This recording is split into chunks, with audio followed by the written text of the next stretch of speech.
Bet Aderech, Casa del Camino, presenta en esta conferencia a Rab Mijael Ávila.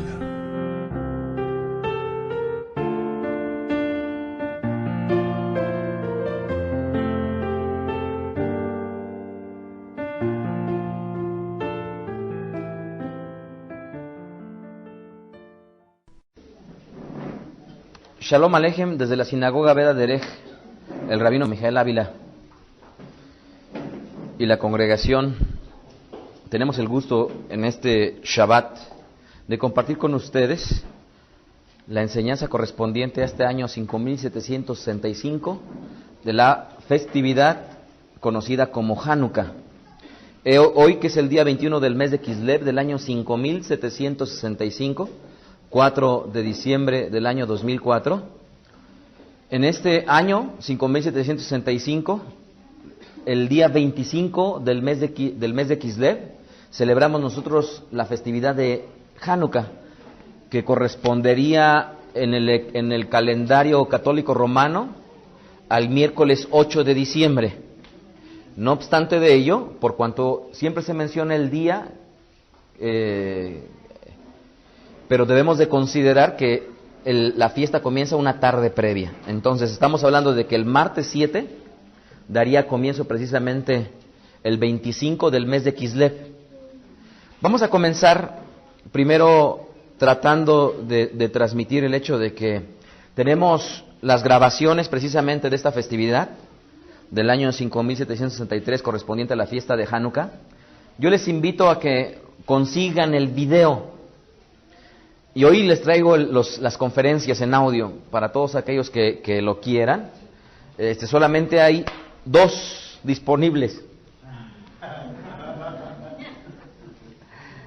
No, sí les alcanza. Les traje precisamente porque el Eterno los ama mucho y sí les alcanza. No es la conferencia que dimos hace 2 años, en las cuales precisamente ilustro al respecto de esta festividad y de los elementos que la componen.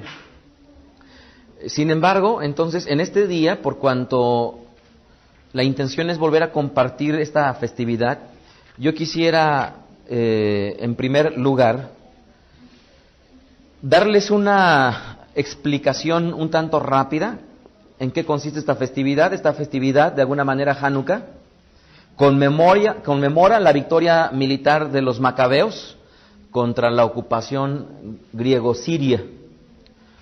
Esta ocupación se dio precisamente en un momento histórico del cual voy a hablar más adelante.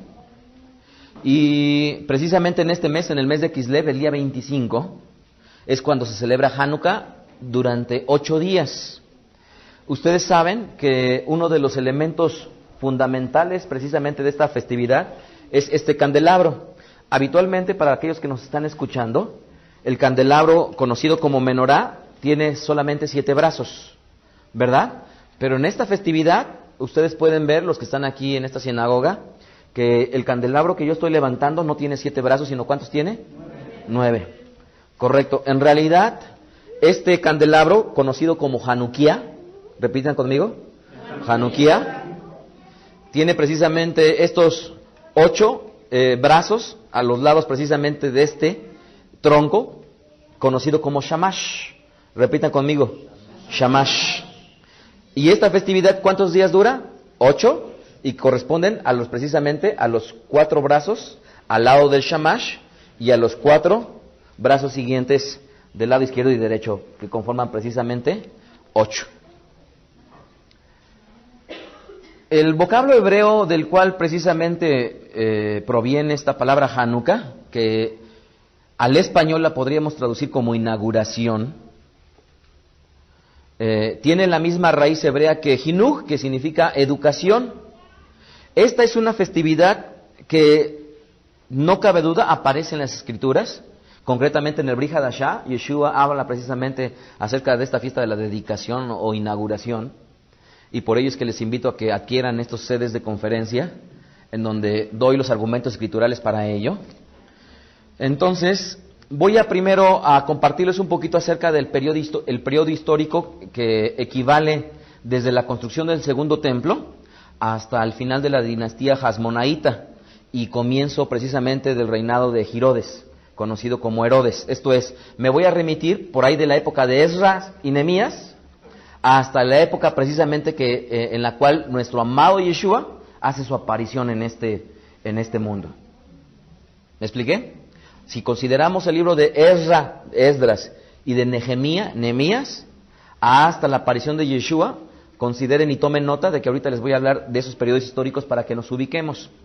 ¿Cuándo se da la construcción del segundo templo? Que es precisamente cuando el gobierno persa está en su hegemonía sobre la tierra de Israel.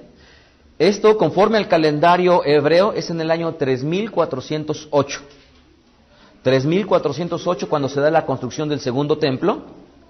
Y conforme al calendario católico romano sería en el año menos 353. Esto es aproximadamente 350 años de que Yeshua hiciera su aparición precisamente en esta tierra. Entonces, consideremos que cuando Yeshua nace, hacía 350 años que el Beit HaMikdash, el segundo templo, ya estaba en pie. En el año 3423, conforme al calendario hebreo, 3423, estoy hablando de 15 años después, hace su aparición en la historia de la humanidad un varón conocido como Alejandro Magno o Alejandro el Grande, el cual precisamente va a gobernar Grecia. Conforme al calendario católico romano es menos 338.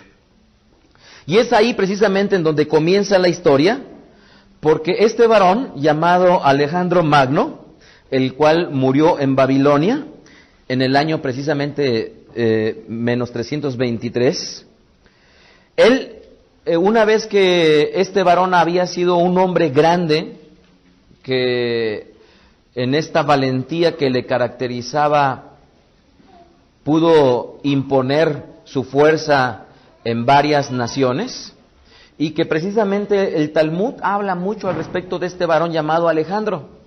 El Talmud cuenta cuando Alejandro Magno y sus legiones conquistadoras avanzaron sobre Jerusalén, y ellos fueron recibidos por una delegación de ancianos liderados por un varón llamado Shimon HaTzadik. Esto es Simón el Justo, el cual era un Cohen Agadol, un sumo sacerdote. Y cuando Alejandro Magno vio acercarse a Shimón, bajó de su caballo y cuenta el Talmud que se arrodilló ante el sabio judío. Alejandro explicó a sus sorprendidos hombres que cada vez que salía a batalla tenía una visión. ¿Cuál era la visión que tenía Alejandro el Magno? Que un hombre muy parecido a Shimon HaTzadik, Simón el Justo, el Cohen Agadol, conducía sus tropas a la victoria. Y como muestra de la gratitud por esa visión que hoy se le hacía patente, y con un profundo respeto por el poder espiritual que tenían los Yehudim, los judíos, Alejandro fue un gobernante bondadoso con nuestro pueblo y sobre todo generoso. Tan es así que él cancelaba los impuestos de los Yehudim durante los años sabáticos. Cuando ¿se acuerdan ustedes? Cuando precisamente el trabajo agrícola quedaba suspendido por mandato escritural. E incluso él ofreció animales para ser ofrendados en beneficio del Beit HaMikdash, esto es para que fueran sacrificados dentro de él. Sin embargo, la desgracia es que la historia había de demostrar que los herederos de Alejandro el Magno no sabrían sostener la benevolencia que él había tenido para con nuestro pueblo.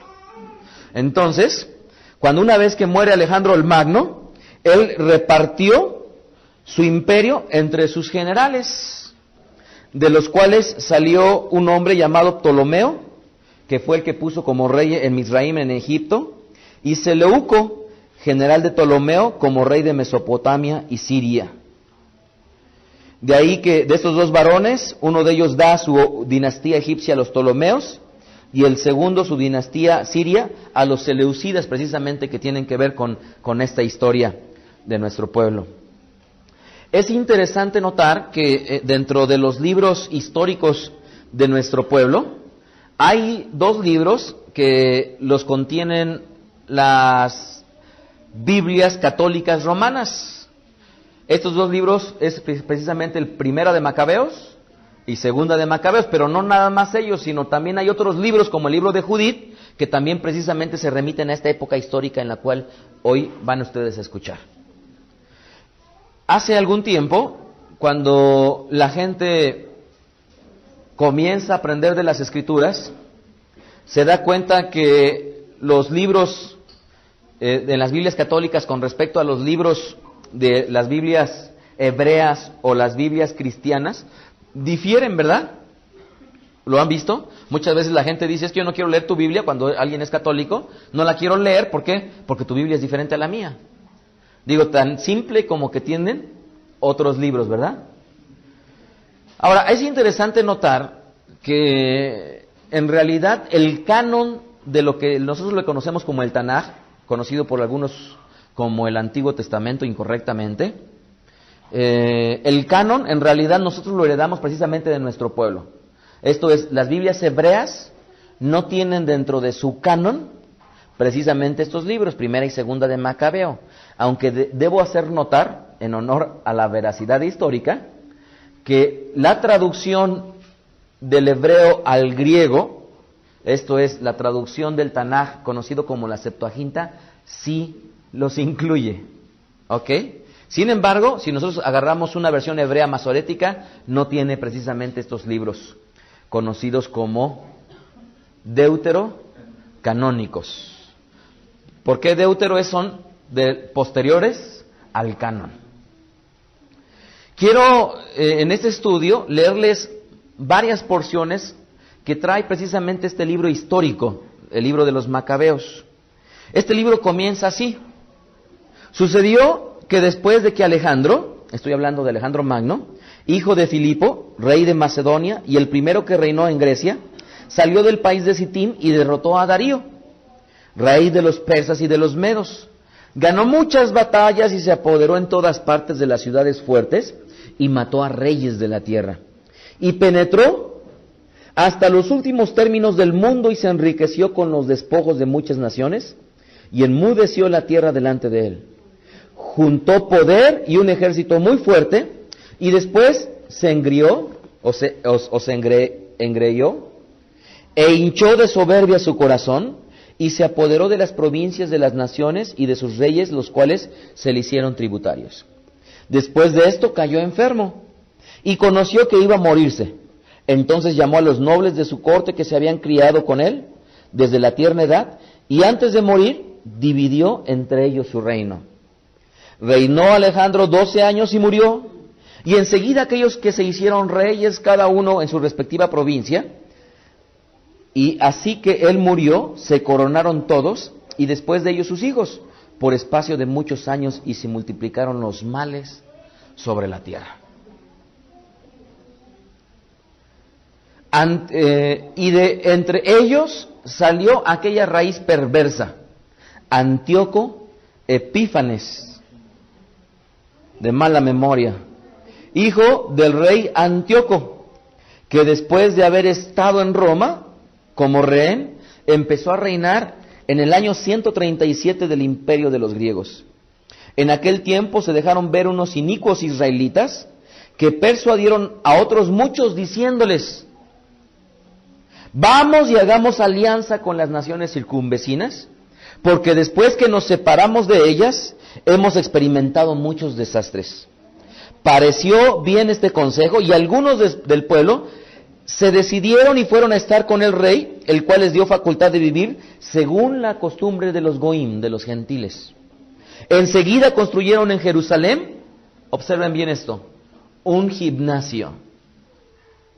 Estamos hablando de la época contemporánea precisamente a las Olimpiadas, en las cuales ustedes saben que varias de las competiciones precisamente se hacían de forma completamente desnudos.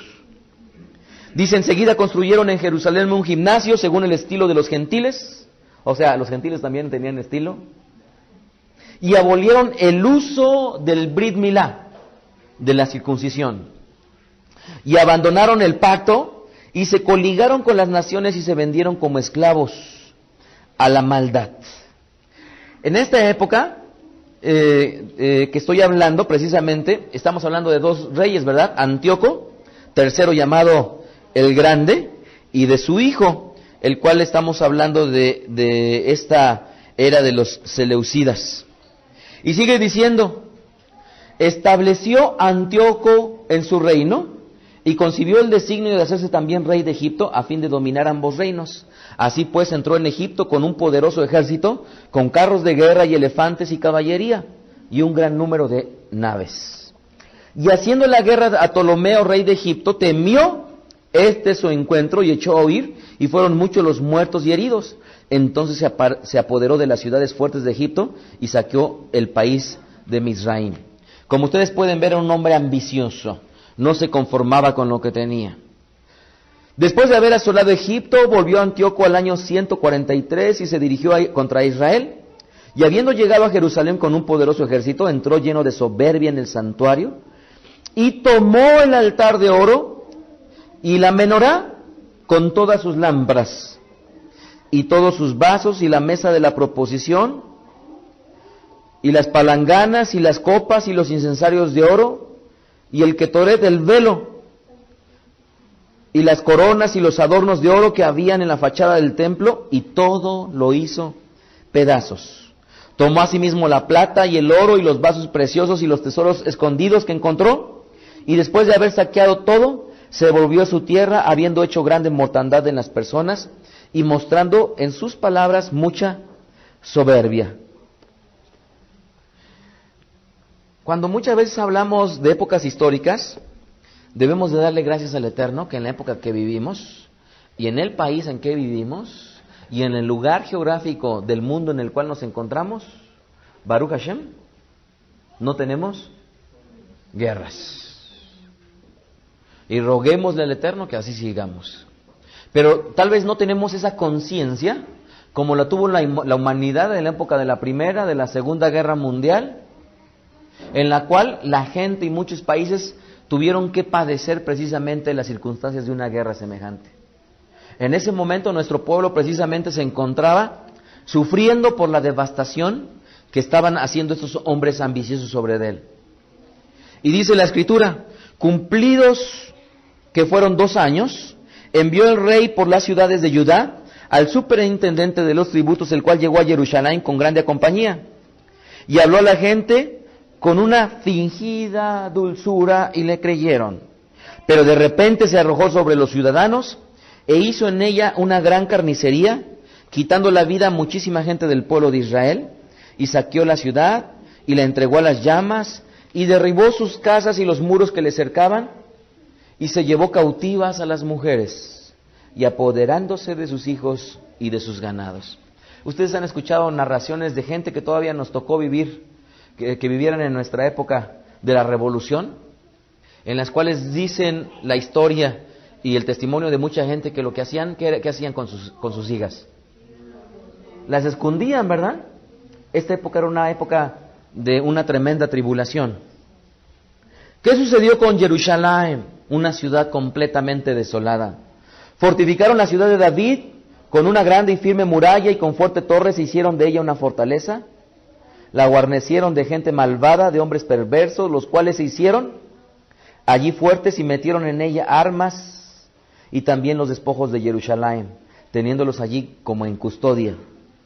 Y vinieron a ser como un funesto lazo, estando como una emboscada contra el lugar santo, y siendo como enemigos mortales de Israel, pues derramaron la sangre inocente alrededor del santuario y profanaron el lugar santo.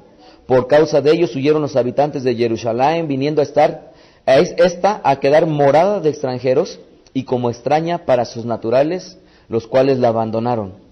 Su santuario quedó desolado como un yermo, convertidos en días de llanto sus días festivos, en oprobio sus sábados, sus Shabbat, y reducidos a nada sus honores.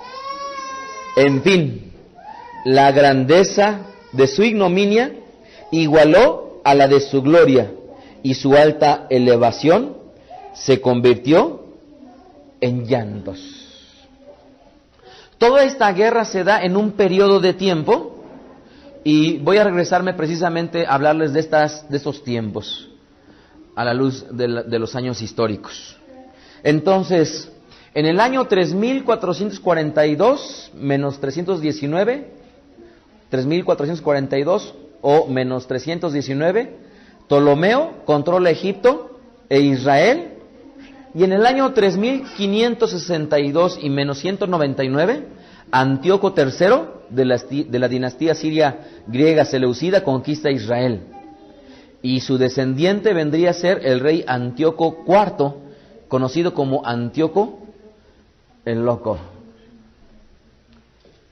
¿En qué año es cuando reina? Apunten bien esto, 3593, menos 168 años antes.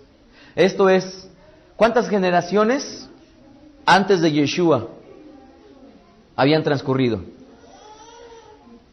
Si el hombre vivía en promedio 70, 80 años, 163 años antes del nacimiento de Yeshua, o 160 años aproximadamente, ¿cuántas generaciones? 2 o 3 generaciones. ¿Están ustedes de acuerdo con que cuando vino Yeshua, ese evento histórico de alguna manera todavía era recordado ampliamente? En el año 3594, después de que Antíoco Epifanes decreta contra los judíos la violación del templo, un año después es cuando Matitiahu comienza la revolución en una ciudad conocida como Modim, año menos 167 antes de la era común. En el año 3595, estos 2 años después de que Antíoco el Loco hace la violación del templo, Yehuda a Macabí, conocido como Judá el Macabeo, lidera una guerra contra los griegos. Dense cuenta que estoy hablando de un periodo de ¿cuántos años? 3 años, que es la época histórica en la cual yo les estoy leyendo, de que viene precisamente Antíoco, y 3 años después de la profanación está la revuelta precisamente de nuestro pueblo. Así es que no fue una época que duró breves días o breves meses, sino duró 3 años, cuando precisamente Yehuda Macabí es el que comienza a liderar la guerra. En el año 3622 es cuando ocurre el milagro precisamente de recuperar el Beit HaMikdash y el milagro del aceite, y es ahí cuando comienza la dinastía Hasmonaíta. Yo les invito, del año 3593 al año 3622, ¿cuántos años transcurrieron? 29 años, ¿es así? Fíjense bien, desde que existe la profanación del Beit HaMikdash hasta cuando se da la dedicación del Santo Templo, que corresponde a la festividad que estamos a punto de conmemorar, son aproximadamente 29 años. 29 años sufriendo. Estamos hablando de que un joven, una señorita, que nació en esa época, todo lo que conoció que fue revueltas, guerra, la gente, sus familiares, conocía de primera mano que fulanita, su prima, o sultanito, su primo, habían muerto. Que su padre, tal vez su madre, había muerto. En estos 29 años habían sido de cruentas batallas.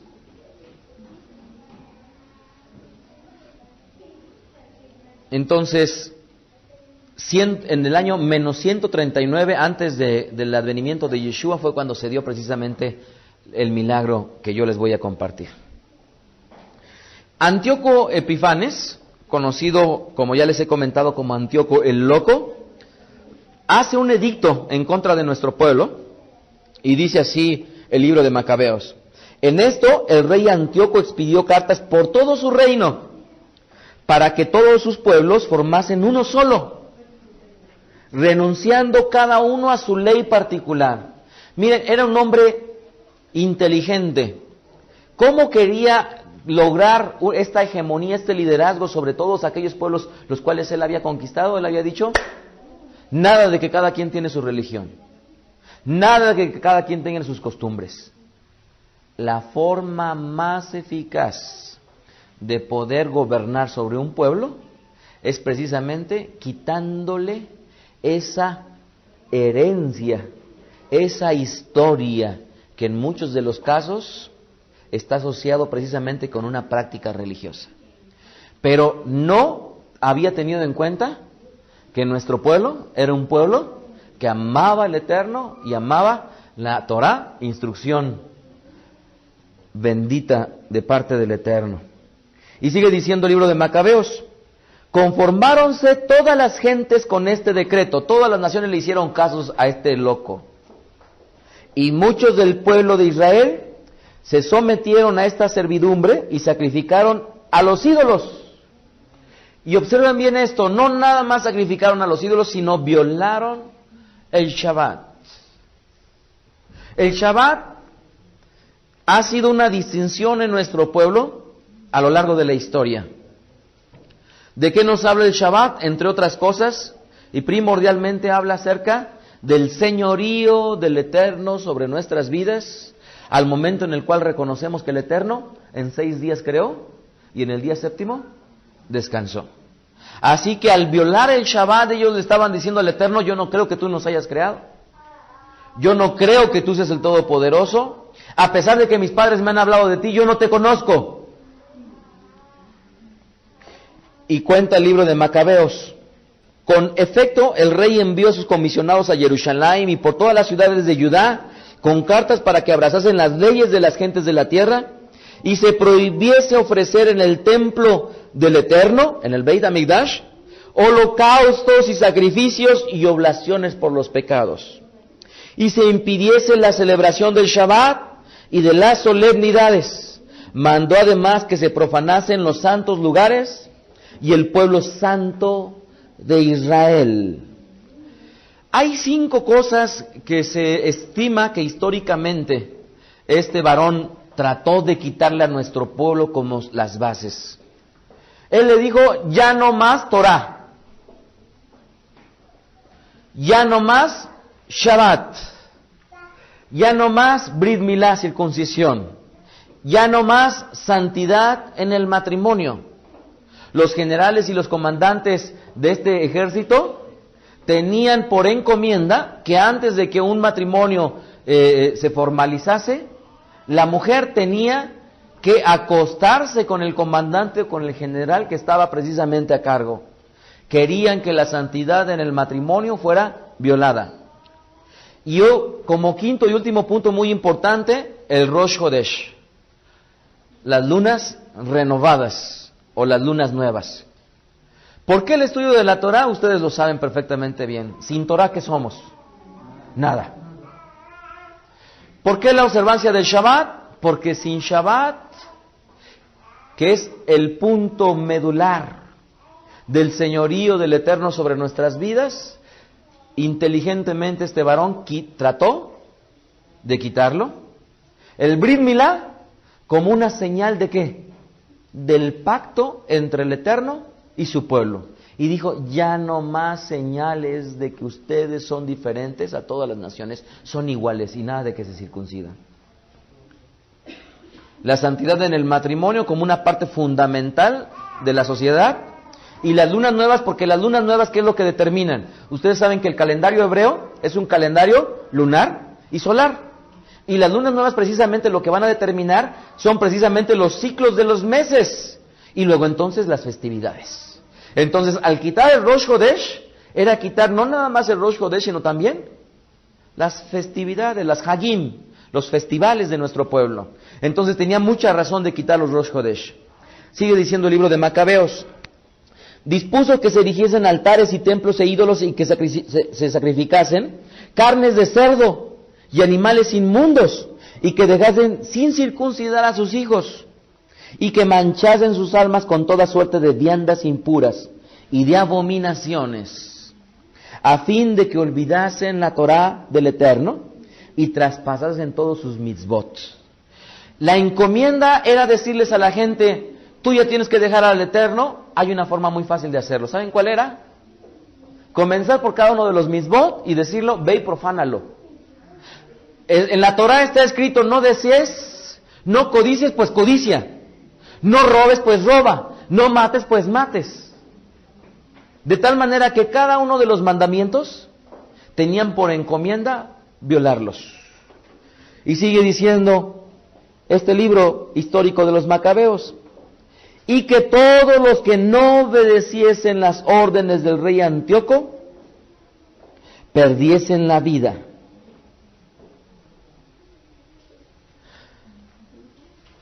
Quiero compartirles un poquito acerca de otro aspecto que nos habla el segundo libro de los Macabeos, y se los voy a leer porque es un evento análogo de la forma en que sufrió nuestro pueblo.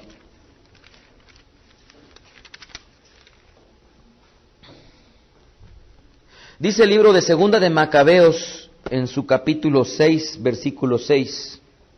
No se guardaban ya los sábados, ni se celebraban las Hagim, las fiestas solemnes del país. Y nadie se atrevía a confesar sencillamente que era judío. ¿Les parece eso conocido? ¿Les parece eso conocido? ¿Alguna vez les han dicho, no, espérate, no digas que eres? Y dice, el día del cumpleaños del rey, los hacían ir a viva fuerza a los sacrificios. Y cuando se celebraba la fiesta de Baco, ¿quién es Baco? El dios del vino. Los precisaban a ir por las calles coronados de hierba en honor de dicho ídolo. A sugestión de los Ptolomaida, se publicó en las ciudades de los gentiles vecinos un edicto por los cuales se le daba la facultad para obligar en aquellos lugares a los judíos a que sacrificasen y para quitar la vida de todos aquellos que no quisiesen acomodarse a las costumbres de los gentiles. Fíjense el contraste, o sea, el contraste es uno, la Torá y todo lo que tiene que ver con el Eterno contra lo que los gentiles hacen. ¿Sí se dan cuenta? Y básicamente pudiéramos resumirlo en una palabra. ¿Cuál era el objetivo? La asimilación. La asimilación, que nuestro pueblo se asimilara y que hiciera lo mismo que hacen los gentiles, que celebraran las mismas navidades gentiles paganas. Y dice, y para quitar la vida a todos aquellos que no quisiesen acomodarse a las costumbres de los gentiles, así pues no se veía otra cosa más que miserias. En prueba de ello, habiendo sido acusadas 2 mujeres de haber circuncidado a sus hijos, las pasearon públicamente por la ciudad con los hijos colgados de sus pechos, y después les precipitaron desde lo alto de la muralla. Asimismo, algunos otros que se juntaban en las cuevas vecinas para celebrar allí secretamente el día de Shabbat, para hacer cábala Shabbat, habiendo sido denunciado a Filipo, fueron quemados vivos, porque tuvieron escrúpulo de defenderse por respeto a la religión y a la observancia. Imagínense, ellos daban su vida por hacer un Kabbalah Shabbat, por encender las velas, por hacer Kiddush, la santificación. Eran tiempos en los cuales no se podía, y démosle a Kadosh Baruj las gracias, porque hoy en día tenemos el privilegio de poder guardar Shabbat. Ruego ahora a los que leen este libro que no se escandalicen a vista de tan desgraciados sucesos, sino que consideren que estas cosas acaecieron no para exterminar, sino para corregir a nuestra nación. Porque señal es de gran misericordia hacia los pecadores el no dejarlos vivir largo tiempo a su antojo, sino aplicarles prontamente el azote. Y dice más adelante el capítulo 6, Eleazaro, pues vino uno de los primeros doctores de la Torá, varón de edad provecta y de venerable presencia, fue estrechado a comer carne de cerdo, y se le quería obligar a ello, abriéndole por fuerza la boca. Mas él prefirió una muerte llena de gloria a una vida aborrecible. Caminaba voluntariamente por su pie al suplicio, y considerando cómo debía portarse en este lance, sufriendo con paciencia, resolviendo no hacer por amor a la vida ninguna cosa ilícita. ¿Cómo se llama esto? Kiddush Hashem, la santificación del nombre del Eterno. Él prefirió hacer el Kiddush Hashem, santificar el nombre del Eterno, y no profanar y dar mal testimonio a todo nuestro pueblo, siendo obviamente un hombre venerado como conocedor de la Torá. ¿A quién iba enfocado mayoritariamente? A los observantes, pero dentro de los observantes, a los primeros dentro de las sinagogas, a los primeros maestros de la Torá, los rabinos, eran a ellos a los primeros que tenían que hacer que públicamente comieran esas porquerías, para que la gente, una vez que viera que sus maestros lo habían hecho, yo también ya lo puedo hacer. Y dice: pero los que se hallaban presentes, movidos de una injusta compasión y en atención a la antigua amistad que con él tenían, tomándole aparte le rogaban que les permitiese entrar carnes, de las que le era lícito comer, para poder así aparentar que había cumplido la orden del rey, de comer las carnes del sacrificio. Ellos querían de alguna manera decirles: sálvale la vida, pero mira, deja que metamos carne de vaca, carne de cordero, y que haga parecer que es carne de cerdo. Y sigue diciendo: a fin de que esta manera se liberase de la muerte. De esta especie de humanidad usaban con él, por un efecto de la antigua amistad que le profesaban. Pero Eleazaro, dominado de otros sentimientos dignos de su edad y de sus venerables canas, como asimismo de su antigua nativa nobleza y de la buena conducta que había observado desde niño, respondió en el acto conforme a los preceptos de la Torá santa establecida por Elohim, y dijo que más bien quería morir. Porque no es decoroso a nuestra edad, les añadió, usar de esta ficción, la cual sería causa que muchos jóvenes creyesen que Eleazaro, en la edad de los 90 años, se había pasado a la vida de los gentiles, y que cayesen en el error a causa de esta ficción, por conservar él un pequeño resto de esa vida corruptible, además de que echaría sobre su ancianidad la infamia y la execración. Fuera de esto, aun cuando pudiesen los hombres librarlo, él no podría vivir y escapar de las manos del Todopoderoso. Imagínense esta escena en la cual un varón está precisamente por causa de hacer la voluntad del Eterno sufriendo. Y no quiero dejar pasar otro de los eventos para que valoremos lo que tenemos. Hay un martirio de 7 hermanos, y dice así el capítulo 7. A más de lo referido, aconteció que fueron presos 7 hermanos, juntamente con su madre, y quiso el rey, a fuerza de azotes y tormentos, con nervios de toro, obligarlos a comer carne de cerdo, contra lo prohibido por la Torá. Mas uno de ellos, que era el primogénito, dijo: ¿qué es lo que tú pretendes o quieres saber de nosotros? Aparejados estamos a morir antes que quebrantar la Torá que el Eterno nos ha dado. Encendióse el rey en cólera y mandó que se pusiesen sobre el fuego sartenes y calderas de bronce. Así que cuando éstas empezaron a hervir, ordenó que se cortase la lengua al que había hablado primero, que se le arrancase las extremidades de las manos y de los pies en presencia de sus hermanos y su madre. ¿Qué hubieran hecho, madres? ¿Hubieran preferido que su hijo comiera carne de cerdo con tal de no morir? Veamos lo que hizo esta mujer. Estando ya así del todo inutilizado, mandó traer fuego y que le tostasen en el sartén hasta que expirase. Mientras que sufría en ella este largo tormento, los demás hermanos con la madre se alentaban mutuamente a morir con valor, diciendo: el Señor Elohim verá la verdad y se apiadará de nosotros, como lo declaró Moshe, cuando protestó en su cántico: Él será misericordioso con sus siervos. Muerto que fue de este modo el primero, conducían al segundo hijo para atormentarle con escarnio, y habiéndole arrancado la piel de la cabeza con los cabellos,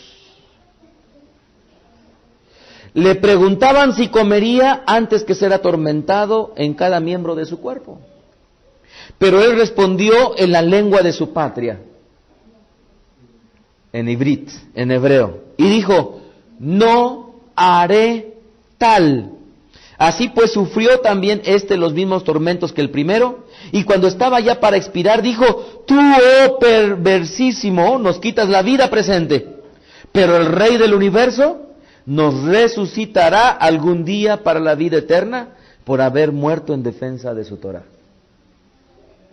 Después de vino el tormento del tercer hijo, el cual así que le pidieron la lengua, la sacó al instante y extendió sus manos con valor, diciendo con confianza: del cielo he recibido estos miembros del cuerpo, mas ahora los desprecio por amor de la Torá de Elohim, y espero que los he de volver a recibir de su mano. De modo que así el rey como su comitiva quedaron maravillados del espíritu de este joven, que en ningún caso hacía de los tormentos. Muerto también este, es decir, el tercero, atormentaron de la misma manera al cuarto, el cual, estando ya para morir, habló del modo siguiente: es gran ventaja para nosotros perder la vida a mano de los hombres, por la firme esperanza que tenemos en Elohim, de que nos la volverá, haciéndonos resucitar, pero tu resurrección no será para la vida. ¿Se acuerdan las palabras de Rabbi Shaul? Para mí, el vivir es Mashiach y el morir es. El quinto hijo, habiéndolo tomado el quinto, le martirizaron igualmente, pero él, clavando sus ojos en el rey, dijo: teniendo como tienes poder entre los hombres, aunque eres mortal como ellos, haces tú lo que quieres, mas no imaginas por eso que Elohim haya desamparado a nuestra nación.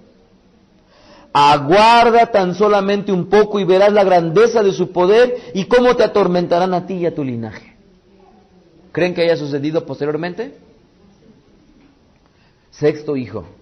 Después de este fue conducido el sexto, y estando ya para expiar, dijo: no quieras engañarte vanamente, pues si nosotros padecemos estos tormentos, es porque los hemos merecido habiendo pecado contra nuestro Elohim, y por esto experimentamos cosas tan terribles. Mas no pienses tú quedar impune después de haber osado combatir contra nuestro Elohim.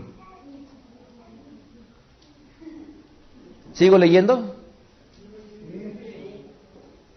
Entre tanto, la madre, sobremanera admirable y digna de la memoria de los buenos, viendo perecer en un solo día a sus 7 hijos, los sobrellevaba con ánimo constante por la esperanza que tenía en Hashem. Llena de sabiduría, exhortaba con valor en su lengua nativa, en Ibrit, a cada uno de ellos en particular, y juntando un ánimo varonil a la ternura de la mujer, les dijo: yo no sé cómo fuisteis formados en mi seno, porque ni yo os di el alma, el ruaj, el espíritu y la vida, ni fui tampoco la que coordiné los miembros de cada uno de ustedes, sino que el creador del universo es el que formó al hombre en su origen, y el que dio principio a todas las cosas, y él mismo os volverá por su misericordia el espíritu y la vida, puesto que ahora por amor de sus leyes no hacéis aprecio de vosotros mismos. Antíoco, pues, considerándose humillado y creyendo que aquellas voces eran un insulto a él, como quedase todavía el más pequeño de todos, comenzó no solo a persuadirle con palabras, sino a asegurarle también con juramento que le haría rico y feliz si abandonaba la Torá de sus padres, y que le tendría por uno de sus amigos y le daría cuanto necesitase. Pero como ninguna mella hiciese en el joven semejantes promesas, llamó el rey a la madre y le aconsejaba que mirase por la vida y por la felicidad de su hijo. ¿De qué sirve ser amigo del mundo si nos convertimos en enemigos del Eterno, tal cual dice el Brit Hadashah? Y después de haberla exhortado con muchas razones, ella le prometió que en efecto persuadiría a su hijo, a cuyo fin, habiéndose inclinado a él, burlándose del cruel tirano, le dijo en lengua patria, en Ibrit: hijo mío, ten piedad de mí, que te llevé 9 meses en mis entrañas, que te alimenté por espacio de 3 años con la leche de mis pechos, y te he criado y conducido hasta la edad en que te hallas. Ruégote, hijo mío, que mires al cielo y a la tierra, y a todas las cosas que en ellos se contienen, y que entiendas bien que Elohim las ha creado todas de la nada, como igualmente al linaje humano, De este modo no temerás a este verdugo, antes bien haciéndote digno de participar de la suerte de tus hermanos, abrazarás la muerte para que así en el tiempo de la misericordia te recobre yo junto con tus hermanos. ¿Les cuento qué le sucedió al séptimo? Aún no había acabado de hablar esto cuando el joven dijo: ¿qué es lo que esperáis? Yo no obedezco el mandato del rey, sino el precepto de la Torá, que nos fue dada por Moshe. Mas tú, que eres el autor de todos los males de los hebreos, no evitarás el castigo de Elohim, porque nosotros padecemos esto por nuestros pecados, y si el Señor nuestro Elohim se ha irritado por un breve tiempo contra nosotros a fin de corregirnos y enmendarnos, Él empero volverá a reconciliarse otra vez con sus siervos. Pero tú, oh malvado y el más abominable de todos los hombres, no te lisonjees inútilmente con vanas esperanzas, inflamado en cólera contra los siervos de Elohim, pues aún no has escapado del juicio del Eterno, el Todopoderoso, que lo está viendo todo. Mis hermanos, por haber padecido ahora un dolor pasajero, se hallan ya gozando de la alianza de la vida eterna. Mas tú, por justo juicio del Eterno, sufrirás los castigos debido a tu soberbia. Por lo que a mí toca, hago con mis hermanos el sacrificio de mi cuerpo y de mi vida en defensa de las leyes de mis padres, rogando al Eterno por cuanto antes se muestre propicio a nuestra nación, y que te obligue a ti, a fuerza de tormentos y de castigos, a confesar que Él es el solo Elohim. Mas la ira del Todopoderoso, que justamente descarga sobre nuestra nación, tendrá fin en la muerte mía y de mis hermanos. Entonces el rey, ardiendo en cólera, descargó su furor sobre este con más crueldad que sobre todos los otros, sintiendo a par de muerte verse burlado. Murió pues también este joven sin contaminarse, con una entera confianza en el Eterno. Finalmente, después de los hijos, fue también muerta la madre. Pero bastante se ha hablado ya de los sacrificios y de las crueldades. Y el autor de esto no quiso narrarlo.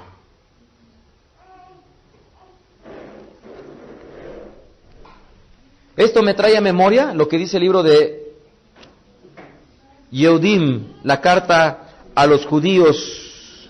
¿Existe un libro a los judíos? ¿Verdad?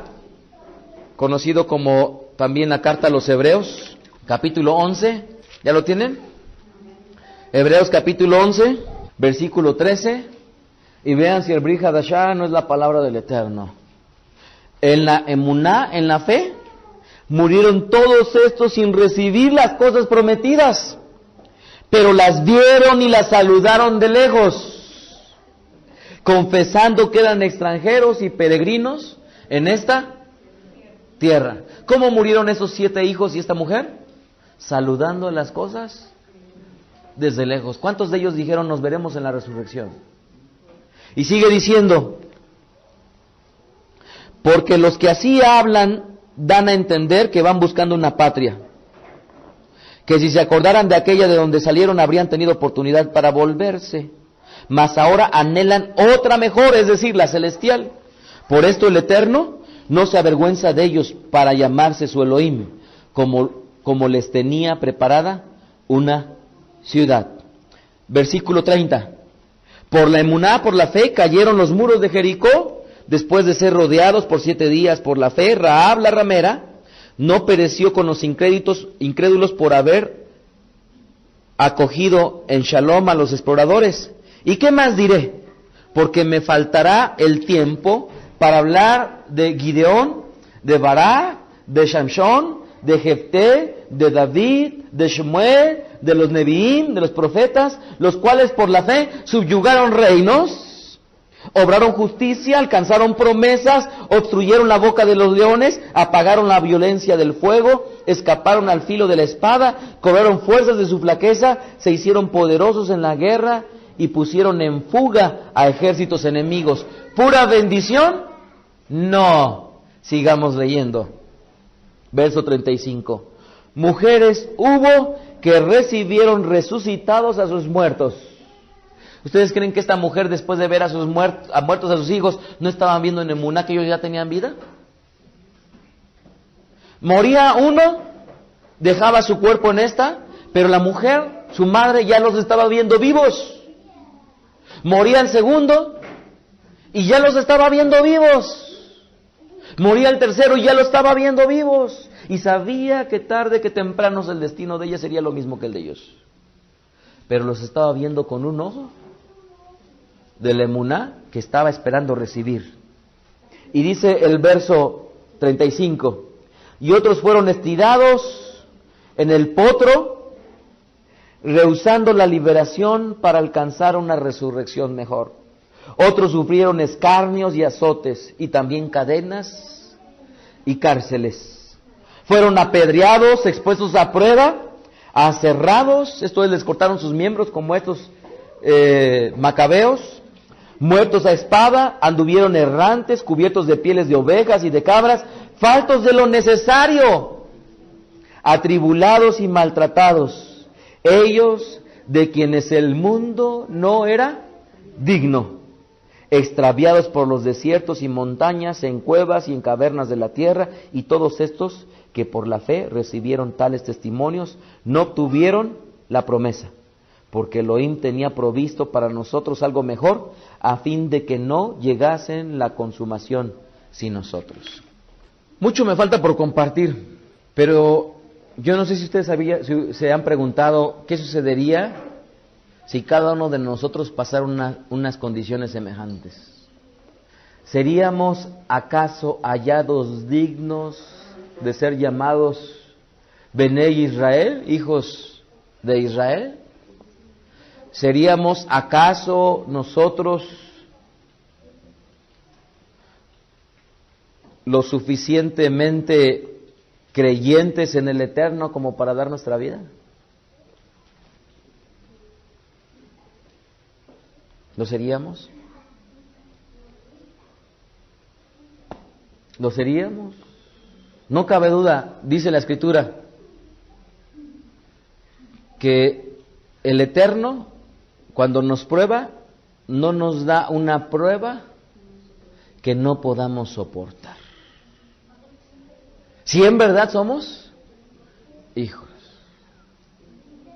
Pero si nosotros vamos por la calle y vamos por la calle teniendo vergüenza de decirle a la gente lo que somos, deberíamos de reflexionar si verdaderamente somos hallados dignos de ser hijos del Eterno.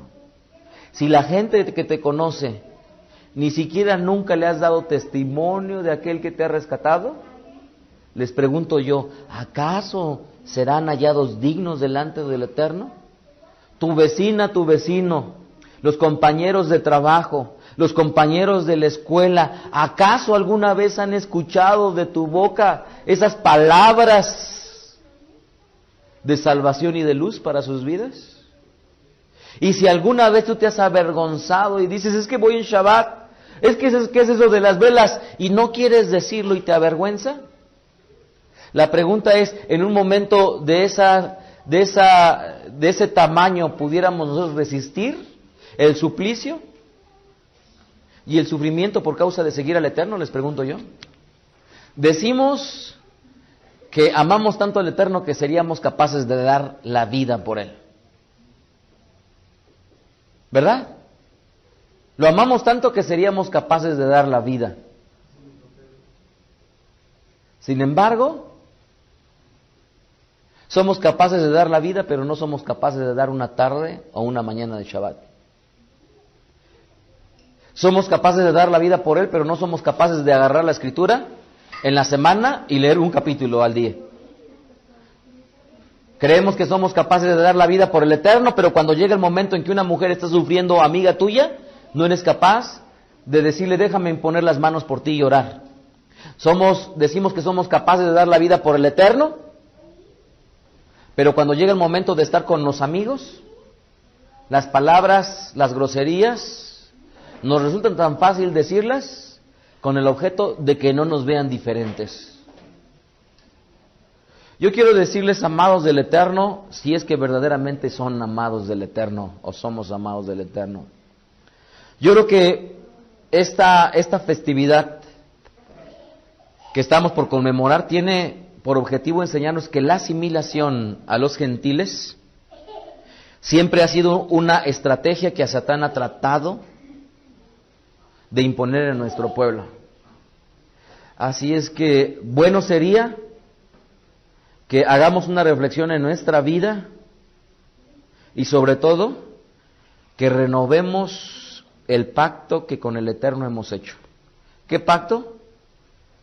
De que Él sea el Señor de nuestra vida.